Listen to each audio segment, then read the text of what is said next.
I saw it in an office that was either Billy's office or... It was 666 Fifth Avenue.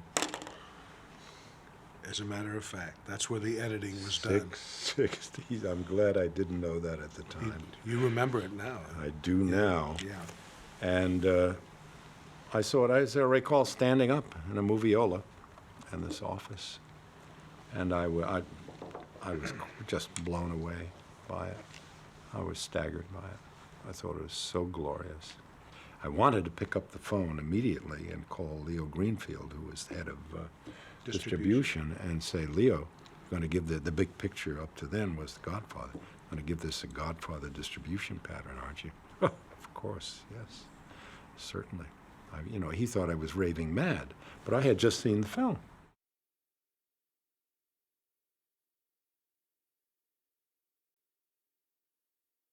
I thought, and I may have been wrong, that the scene from the novel between Kinderman and Dyer accomplished that so that without understanding it, you knew Dyer now is Karras. Karras really lives on forever. This relationship that Karras had with Kinderman lives now through Father Dyer. And everything, God's in his heaven, all is right with the world. Right? Maybe it didn't, but that was the intention, and that's something I think that the film could use. I think you're right to this extent. I think what we should probably do with this new version is have you come on at the end and say to the audience, this film's not a downer, folks. This is not a downer. I'm ready. Okay, and Dyer lives on. My feeling, even though I just got through a lengthy, which will probably be cut, explanation of interpretation and where I varied from the written text, all of that gets put aside, I think, because what I really was feeling was we're trying to tell the audience this very thing that you're saying. Yeah. And my feeling was, if they don't know, what are they doing in the theater? If they can't take a joke, Bill, then the hell with them. No, but my feeling was because this relates to certain other cuts in the film. The dialogue between Marin and Karras in a kind of a break in the exorcism scene, which in the film now is just a two-shot of two guys sitting on the stairs, but which you had written a quite beautiful dialogue for the two of them. But my feeling was that was explaining to the audience how they should feel about this experience, telling them what this is about, which always seemed to me to be inherent in the story that you wrote. The meaning of that was inherent to me, and anything that stated it suddenly became like we were trying to teach the audience a lesson, which I think is the difference between your approach and mine. And I think if the film is successful, it's where your approach and mine both end and meet. You really believe that there is a specific meaning on these events, and that the audience must understand it to have a full experience. My feeling is there is a specific meaning to these events that the audience should discover for themselves. I agree to an extent, Bill. I certainly believe that the film, as it is, delivers a positive message about faith and spirituality and transcendence, on the most basic level. There are spirits, there are good ones, there are bad ones, there are works. I wanted the explanation from Marin. I'm talking about the film now. It's not why I put it in the novel. I thought it would be good in the film for Marin to explain to Karras that, listen, this is not about this little girl.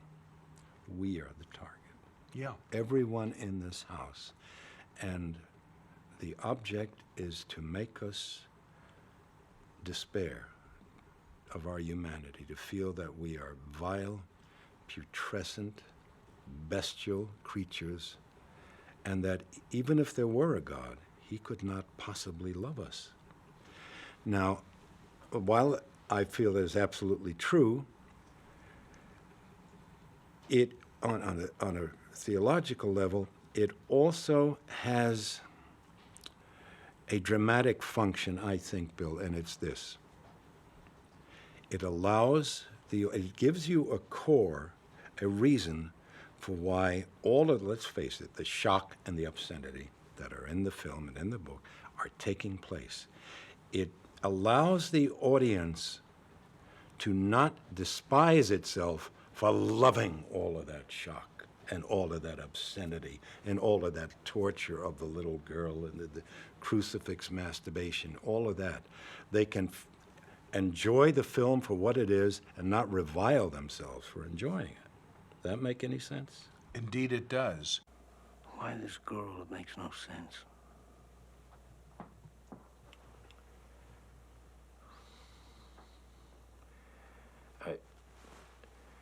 I think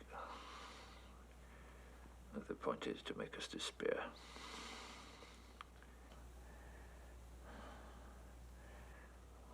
To see ourselves as animal and ugly. To reject the possibility that God could love us.